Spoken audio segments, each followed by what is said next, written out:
नाज़रीन, जंग रीजन से यूरोप में दाखिल हो रही है। ईरान की जानिब से साइप्रस में बरतानवी बेसिस के ऊपर बराह रास्त अटैक कर दिया गया है और ईरान के ड्रोन जो है वो बरतानवी जो बेस है उसके रनवे से जाकर टकरा गए हैं। ये अनप्रेसिडेंटेड ताकत का जो मुजाहरा है।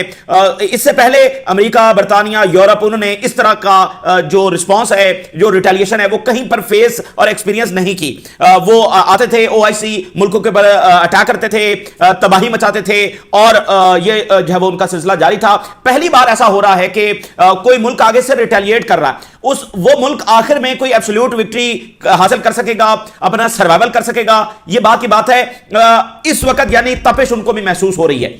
यहां से ड्रोन गए हैं और साइप्रस को जाकर हिट कर रहे हैं। आप अंदाजा करें कि पूरा रीजन वो क्रॉस करके गए हैं। रीजन में कितनी लेयर्स हैं एयर डिफेंस की। फिर वहां पर जेराल्ड फोर्ड खड़ा हुआ है बहरा रूम के अंदर, उसके ऊपर से ये गुजर कर जा रहे हैं। फिर साइप्रस का कितना लेयर दर लेयर जब एयर डिफेंस होगा, जहां पर बरतानवी बेस का अपना एयर डिफेंस है, साइप्रस का है, इजराइल ने वहां पर डिप्लॉय किया हुआ है। इस वक्त चूंकि साइप्रस नाज़रीन मरकज बना हुआ है, अच्छा, जो इजराइल पिछले 3 साल में करता रहा है गजा में और बाकी जगहों पर, वो सारी सप्लाई भी साइप्रस से आ रही थी। इस वक्त भी साइप्रस मरकज है, वहां पर नेटो फौज है, वहां पर बरतानिया के जो जंगी तारे उड़ रहे हैं वो साइप्रस ही से फ्लाई कर रहे हैं। और आपको बताया कि बरतानवी प्राइम मिनिस्टर ने खुद कहा है कि अमेरिका हमारी बेसिस इस्तेमाल कर रहा है, तो अमेरिकी तारे भी वहां से उड़ रहे हैं। फिर Cyprus one of the center है लॉजिस्टिक सप्लाई के लिए, ठीक है ना, वो वन ऑफ द मेन मरकज है जंग के लिए। तो ईरान ने कल जब वो मिसाइल वहां पर फायर किए थे, बरतानिया ने कहा कि ये हमने समंदर में गिरा दिए हैं। आज उन्होंने ड्रोन भेजे हैं और वो बहराज जाकर रनवे को हिट कर गए। इससे बड़ी हजीमत को हो सकती है।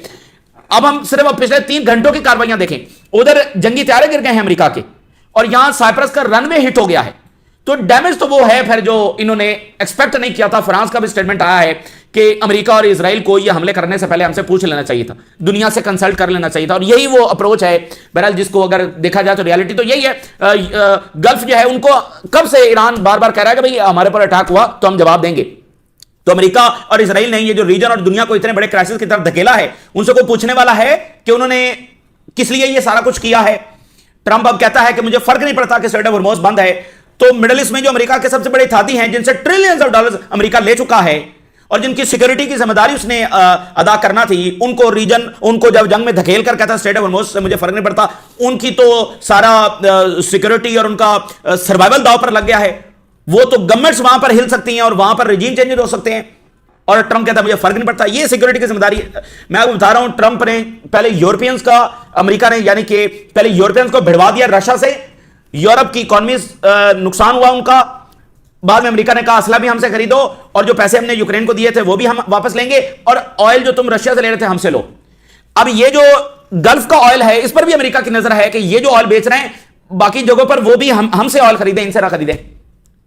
और ओवरऑल ये है कि इनको भिड़वा दो ईरान से। ये कितनी बड़ी बात है। ट्रंप कहता है स्ट्रेट ऑफ हॉर्मुज़ से फर्क नहीं पड़ता। तो अब ये बड़ी कम्प्लेक्स सूरत हाल हो गई है कि रीजन से जंग जब बाहर निकल गई। अच्छा, इसके साथ अब अगली बात यह है कि गल्फ का जो मामला है वो बड़ा सेंसिटिव है। ज़ाहिर है सेंसिटिव होना ही था, क्योंकि इस गल्फ को बचाने के लिए ही तो कितने मुल्क शायद तबाह किए गए। तो अब गल्फ, एक तो उनकी ज्वाइंट स्टेटमेंट आई है कि हम रिस्पॉन्ड करने जा रहे हैं ईरान को, हम सेल्फ डिफेंस में ईरान को रिस्पॉन्ड करेंगे। साथ ही फ्रांस की यह स्टेटमेंट आ गई है कि हम रीजनल पार्टनर्स को, गल्फ को डिफेंड करने के लिए तैयार हैं।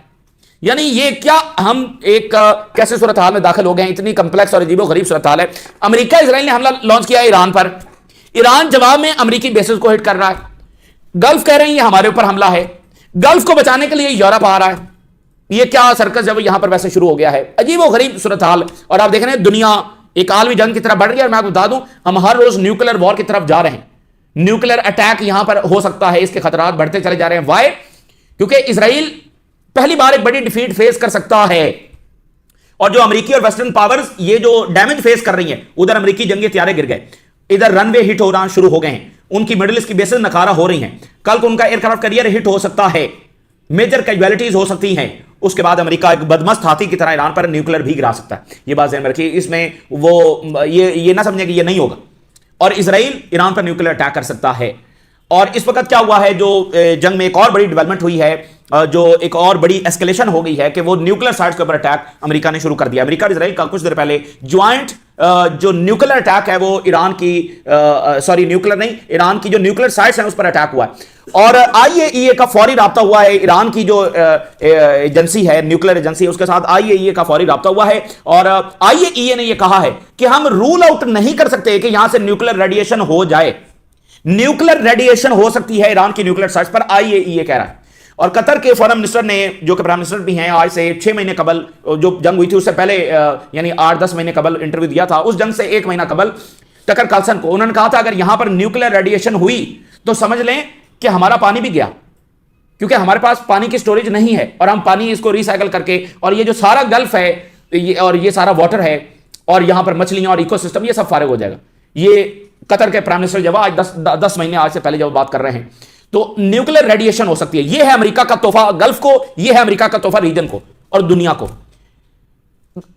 गल्फ ईरान पर हमला करने जा रहे हैं, यूरोपियंस आ रहे हैं गल्फ को डिफेंड करने के लिए, लेकिन कोई यह नहीं कहेगा कि नेतन्याहू को रोको। जो इकलौता शख्स ग्लोबल सिक्योरिटी के लिए सबसे बड़ा खतरा है, उसको जाकर रोको, उसकी एक्सपेंशनिस्ट प्रोजेक्ट को रोको, उसकी जो जेनोसाइड है उसको रोको। उधर नहीं कोई जाएगा जो फसाद की जड़ है। अब आ रहे हैं जी गल्फ को डिफेंड करने के लिए आ रहे हैं।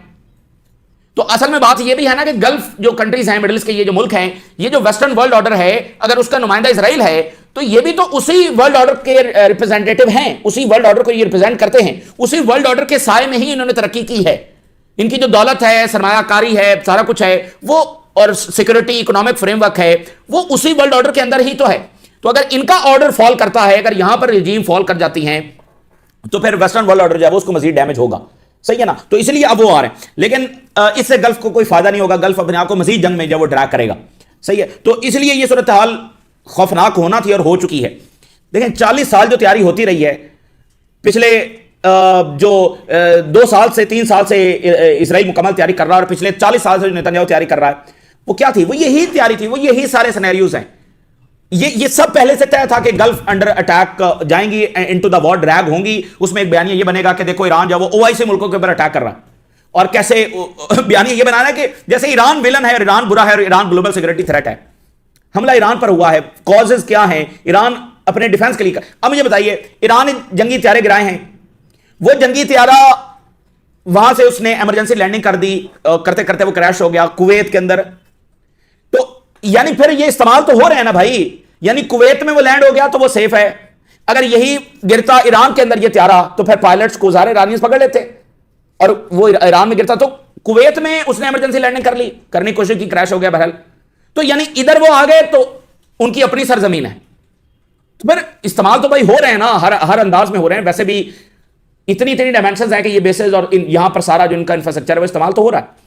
तो इसलिए ईरान बिल्कुल बगैर किसी अब रेड लाइंस के जो वो अटैक कर रहा है, खास कर जब से सुप्रीम लीडर को निशान बनाया गया। अच्छा बहरहाल, अब ये जंग एक घंटा खराब हो रही है, और बहरीन के अंदर बहुत बड़ा महाज खुलने जा रहा है, बहुत बड़ा महाज खुलने जा रहा है। और अगली खबर देखिए, इसराइल 1 लाख फौज जब उसने कुछ देर पहले मोबिलाइज करना शुरू कर दिया नॉर्दर्न बॉर्डर के ऊपर, यानी कि लेबनान और शाम के बॉर्डर के ऊपर। इसराइल किसी भी वक्त अपनी फौज लेबनान में भेज सकता है, यानी कि ग्राउंड अटैक लेबनान में हो सकता है, क्योंकि इसराइल अब इसको लास्ट चांस वॉर के तौर पर लड़ रहा है। यानी हिजबुल्लाह का भी खात्मा हो, हमास का भी हो, अंसारुल्लाह का भी हो, ईरान का भी खात्मा हो, ताकि उनके लिए रास्ते में कोई रुकावट ना हो। मैंने आपको बताया ना कि उर्दगान, टर्की ये कुछ भी नहीं कर सकेंगे, क्योंकि वहां पर सिर्फ एक उर्दगान है जिसको रिजीम चेंज करने में उनको कोई, मैं कहता हूं उन्होंने चुटकी बजानी और रिजीम उधर पड़ी होगी, बस उनका उधर कोई ज्यादा टाइम लगना भी नहीं है। तो बाकी कौन लड़ेगा? ठीक है, तो इसलिए ईरान गया तो उनके ऊपर रीजन के दरवाजे जब खुल गए एक्सपेंशन के, तो इसलिए वो अब अमेरिकी मिलिट्री को वो इस्तेमाल कर रहे हैं। अमेरिका बरह रास्त आ चुका है, ये तो नेतन्याहू का सबसे बड़ा ड्रीम था, तो अब वो हर जगह इस्तेमाल करेंगे, सबको खत्म करने के लिए जब जाएंगे। सही है, तो अब ये फौज वहां पर जब दाखिल करने जा रहे हैं। अच्छा, हिजबुल्लाह के पास भी बहुत बड़े फाइटर जो जंग जो है फाइटर्स हैं वो तैयार हैं, उनकी भी तादाद 10,000 है, वो हम आपके साथ शेयर करेंगे। लेकिन मैं आपको बता दूं, शाम स्टेबलाइज नहीं है। शाम को तो ये स्टेबलाइज कर रहे थे ना, सऊदी अरेबिया, टर्की, ये सारे मुल्क एफर्ट करके और एक डिप्लोमेटिक तरीके से, और अमेरिका को कह के मेहरबानी करें और एक निजाम चलाने की कोशिश की जा रही थी। तो इसराइल तो नहीं चाहता कि सीरिया स्टेबलाइज हो, तो इसराइल शाम में भी एक्सपेंशन करेगा, लेबनान के अंदर भी करेगा। और हिजबुल्लाह गई तो कौन रोकेगा? कोई नहीं। और ईरान फॉल कर गया तो कौन रोकेगा? कोई नहीं। तो इसलिए ये ओआईसी के ऊपर, यानी इस सदी की सबसे बड़ी जंग है। देखिए, इराक गया तो इराक गया, शाम गया तो शाम गया, ये तो मामला कुछ और है। ये तो समझे पूरी ओआईसी गई भाई। ओआईसी अगर आप कहें तो लड़ने वाला तो कोई नहीं है ना, तो समझिए पूरी ओआईसी गई। ये इस तरह की जंग जब उन्होंने मुसल्लत कर दी है, और ये हर घंटे इस वक्त जंग खराब हो रही है। और जो बगदाद की एम्बेसी है वहां पर जब वो सायरन सुनेंगे, ईरान के हमले जारी, अनप्रेसिडेंटेड। अमेरिका और बरतानिया और यूरोप ने और इसराइल ने इस तरह का कोई जवाब जब वो कभी फेस नहीं किया। और अब ट्रंप कह रहा है जी 4 वीक जब वो जंग चलेगी। खैर, अब ये तमाम सूरत हाल है। मैं सबसे पहले हेडलाइंस आपके साथ शेयर करता हूं। रशिया के हवाले से जो खबर सामने आ रही है, रशिया ने यह कहा है कि हमारा एक एक घंटे राब्ता ईरानियन से हो रहा है, हम मुसलसल ईरानियंस के साथ राब्ते में। देखिए, सबसे बड़ी बात यह है कि रशिया और चाइना ने मेन किरदार अदा करना है ना। Iran is not big power, Russia China north Korea के मुकाबले में। अगर बिग पावर होता तो उस पर हमला भी ना होता, और अगर वो न्यूक्लियर पावर होता तो उस पर अटैक भी ना होता। तो उधर सब आ गए हैं, तो उधर पे चाइना रशिया वो क्या किरदार अदा करेंगे, ये बहरहाल देखना है। वो अपनी कैलकुलेशन कर रहे होंगे कि आना है कि सद तक आना। देखें, सपोर्ट तो इस वक्त दी जा रही है, बहुत जबरदस्त सपोर्ट, वो जितनी दे सकते हैं वो दे रहे हैं। लेकिन जब उधर से सभी आ गए हैं और डायरेक्टली आ गए हैं, तो फिर इनको भी तो 4 कदम आगे आना पड़ेगा। तो अब रशिया और चाइना के लिए भी काफी ये अहम और क्रूशल मोड है, क्योंकि उनका सबसे बड़ा इत्तेहादी उसको इस तरह बदमाशी के साथ जब तबाह बर्बाद किया जा रहा है, उसको डिस्टेबलाइज करने की कोशिश की जा रही है, उसको टुकड़ों में बांटने की कोशिश की जा रही है। तो क्या वो चुप करके देखते रहेंगे? और देखते रहेंगे तो एशिया में अमेरिका आगे बढ़ेगा चाइना के खिलाफ।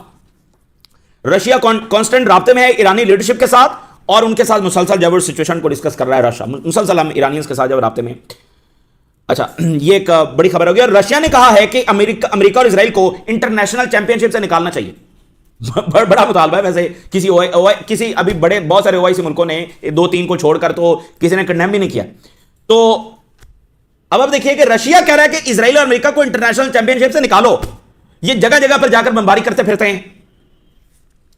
अच्छा, अगली खबर, अब ईरान का जो ड्रोन है, मैं इतना बड़ा वाकया, अभी 2 घंटे पहले ड्रोन वो उनके जेट्स गिर गए अमेरिका के, इतना बड़ा वाकया, और अब ड्रोन टकरा गए बरतानवी बेस के रनवे के साथ। आप प्रेसिजन देखें, आप विल पावर देखें, और आप कैपेबिलिटी देखें, अनप्रेसिडेंटेड। तीसरा दिन है और ईरान के नॉन स्टॉप हमले जारी हैं। वी डू नॉट नो कि वो कितनी देर ये कर सकता है, बट साइप्रस में मतलब इतनी लेयर से ये गुजर कर ये ड्रोन्स गए हैं कि आप सोच भी नहीं सकते। बहुत लेयर्स हैं, बहुत लेयर, पूरा रीजन ही लेयर है, और फिर आगे बहरा रूम ही लेयर है, और साइप्रस की अपनी लेयर्स हैं, और फिर आगे से जाकर बरतानवी बेस को हिट करना। बेसिस पर तो अलग से जो इंफ्रास्ट्रक्चर है वो होता है, एयर डिफेंस होता है, वहां पर जहाज, इस जंगी माहौल है, जहाज सैकड़ों वहां पर फ्लाई कर रहे हैं, तो प्रिसीजन के साथ रनवे को जाकर हिट करना, इसने बहरहाल इस वक्त लंदन को हिला दिया है।